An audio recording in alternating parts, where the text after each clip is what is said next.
So yeah, so I was just an angry kid for like a long time. Like honestly, I was an angry kid probably because of that up until like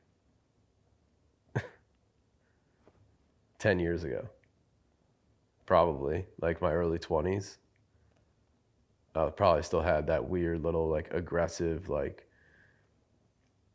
I guess like defense strategy where it was just like if you get too close, I'm going to hurt you. If I'm skeptical of your intentions, I'm going to hurt you. I'm going to make you feel bad. I'm going to try to put you down. But it was all because I was just angry and insecure and didn't know what the hell I was doing. So all the memory from like right after that happened until really when I started like all the positive stuff is kind of like gone. It's like I remember all the negative stuff. Like I kind of joke where like friends will talk about like comics and stuff, TV shows from childhood, and I'm like, I don't I don't remember any of that shit. I didn't have a childhood. I don't remember any of that. But yeah, once the memories start kicking in again is like with related to drinking. That's really what like stands out as like the more impactful things. Like I remember this one time in particular, which I don't even remember how old I was, but I was like, I was probably in eighth grade or freshman year because I was straight edge. So I was like straight edge for like from until I was in eighth grade, which isn't a choice. It's not a lifestyle choice. You just don't have access to drugs and alcohol. So I was straight edge by default, like everyone is. But I wanted to like be something. I wanted to be like a rebel, a tough guy, a man of principle, whatever. So I remember this one time, eighth grade or freshman year, where I'd gotten in kind of a fight or an argument with my dad, and I like charged up to my room, and I had a handle of Jack Daniels in my cabinet, and I pulled that thing out and just took like a few slugs, a few chugs, whatever you want to call it, like a like an angry old alcoholic would after getting in a fight with his wife. That was how I reacted and how I treated alcohol. Like one of my first interactions was like, crutch, this will solve the problem. This will make me feel better. And it was almost like a rebellious thing too, which is probably what kind of kept the pattern going in my later drinking, where it was almost like like I'll show you, like some kind of weird mentality like that.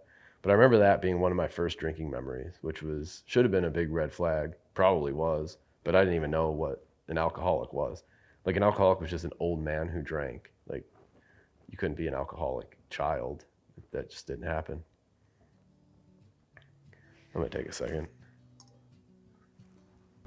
At this point, You have closure? yeah, I think closure is a good way to put it. Where it's just like, yeah, that was it. That's who I was then. That's what led me here, and it's closing the book on that chapter at least. And it's hard to put into words, but it's like I have to be able to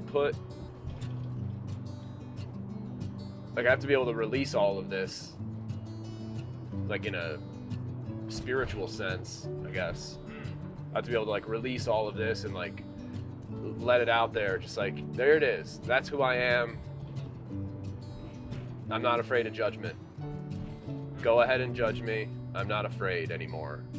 And even with my experience with just daily life interactions, I've seen it, like where the more I'm honest with people, the more that they are honest back. And the more that I realize too that like when we're all being honest, we all have the same struggles, we all have the same suffering in our past and all these different issues that we're dealing with. And so you could always relate to someone on some level, but it seems to me that we're also afraid of judgment. I know I was. Did you struggle with like that fear of judgment most of your life? Yeah, I didn't know I did though. Like I didn't understand what it was until recently. It was just embedded in me my whole life, and I was just always afraid of something, afraid to be myself, afraid that someone might not like me, but I didn't know why. I almost took it as like terminal disease. Like, it was like, yep, that's how I am. But it's like, no, you don't have to be that way. And now that I realize what it was, it's crazy to even think back. Like, over the last, 2 years, I feel like I'm just a 100% different person. And that's even from after having been sober and all that. Like, once I realized, like, oh, you're afraid of what people think of you. And I realized that I could just stop. Oh, people almost just crashed. This is Los Angeles for you. But once I realized that I could just stop worrying about what people thought, yeah, it just freed me. Just like, yeah, let's be myself. Is it rolling? Tell me what? I remember being able to do my laundry at 7 years old. Really? Yeah. I don't remember TV shows, but I remember that I could do my own laundry. I'd go over to Hillary's and her mom would be doing it, and I'm like, I do my own laundry. That's crazy. That's Isn't like, that pretty funny? yeah. Well, I think there is like a certain, I think that's You like, grow up quicker. what's that? You grow up quicker. Yeah. Yeah, and I think there's like a certain, like, if you, let me know if you agree or not, but in hindsight, like that's like, it's a good thing. Yeah. Like you build like character and strength when you're young because you had to suffer so much, or because dad was gone because he had to work.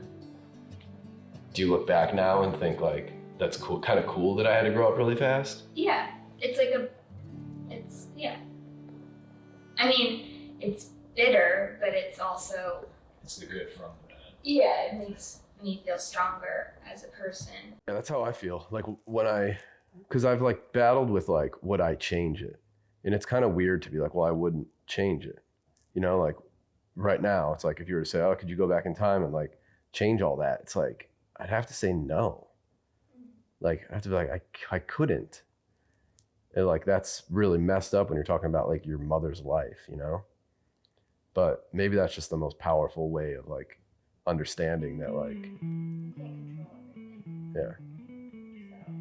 And it seems like everything does go down like exactly the way it should go down. Because we wouldn't be here doing this right now if that never happened. My intention in the world is to do no harm. It's to help people. It's to like try to be happy and try to make other people happy. Like that's it. All I want to do is just try to do good, try to make other people happy. And like even that, by trying to make other people happy, I will by default make myself happy. That's good feedback loop. Yeah, it is, exactly. It is a good feedback loop. Jordan Peterson said, get yourself together, transcend your suffering, see if you could be some kind of hero, make the suffering in the world less. Now there's a grammatical error in the end, but I think the point is clear. It's like, he says it, he elaborates on it in other talks or presentations where he says that the ultimate goal should be to try to reduce the amount of unnecessary suffering in the world. And I was like, I'm gonna cry saying it, but when I heard all that, I was like, I was in a wheelchair. I was like peak suffering. I was in pain every day. I couldn't walk. And I heard him say that, and I was just like, yeah, that's what I'm gonna do. I'm gonna go and try to reduce the suffering in the world. Like it seemed so obvious at that point, so clear. And so that's like how I arrived at all this, where it was just like, that was the aha moment. It's like, oh, you don't want other people to have to go through this. So do what you can so that they don't have to. And like crazy things gonna make me get emotional, but my mom was like, she was always like going to charities and they always like, she was such a good person. Like I for sure know that. And yeah, she was always going to charities, church groups, and was like such a happy person, so friendly, all that. And like everyone would say that. I remember like at the funeral, after the funeral, or even like now still, they're like, oh, your mom was a saint. And I'm like, huh. And I wonder if that's like, part of what happened. Like I got some of that, not to say I'm a saint, but it's like the goodness that was in her stayed with me. Like I remember that. And so it's like, I know that's the right way to live because of the examples that her and dad set. And I'll like be like, I hope she would be proud of me, which is, it's a healthy way, you know? But yeah, I mean, that's the thing, like with that, all that, it's like, I think there was a lot of good that came out of it. But then like also then channeled in the wrong direction could be like terribly destructive. Come in. Perfect. Hey. Look at you. Setup. You're so sharp. Thanks for letting us use your house. Of course. Isn't it? I know, Max ain't torn up. Businessman. Yeah, it does. This is great. Okay. Yeah. I'm not gonna go over here. Oh, you're good. You're good. Oh yeah, we're close. Should we try to go to the hotel, drop some stuff off? How are you doing? Good, it's good. To look for it with your wife's name and And we have a stay just for tonight. stuff. Do you have a number for Yes, her sir. as well? So That's for your membership. the one that I have on profile is Okay, accurate. that's Yep. good. Yep. This is good. And then the room includes Okay, breakfast. and number Okay. It's a full breakfast. And it is served here, over here. It's from 6:30 to 9:30, okay? So it's Okay, great. Thank you. OTIN. I haven't eaten breakfast in freaking 2 years. Well, technically, anytime you eat first time, Yeah. you're technically eating breakfast. That's true. Break fast. That's true. Yeah, like part of me feels like I gypped myself because I'm like, it's free breakfast, but I don't really want it. I should Yeah. take some for later. Can I get Whatever's on here. a to-go box, please? Ah, the lap of luxury. Nice. Alright, let's go get some nature. All right, I'll leave my camera gear. That's all in here.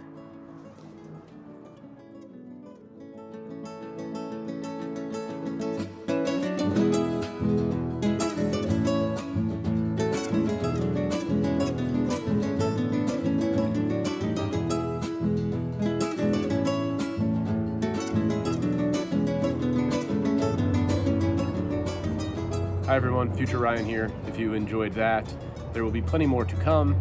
So please subscribe and like and share it with your friends and family. Definitely please share it with your friends and family and comment. And I'll probably start talking to you through the comments, most likely. I don't really have much else to do out here. Yeah, please subscribe. Bye.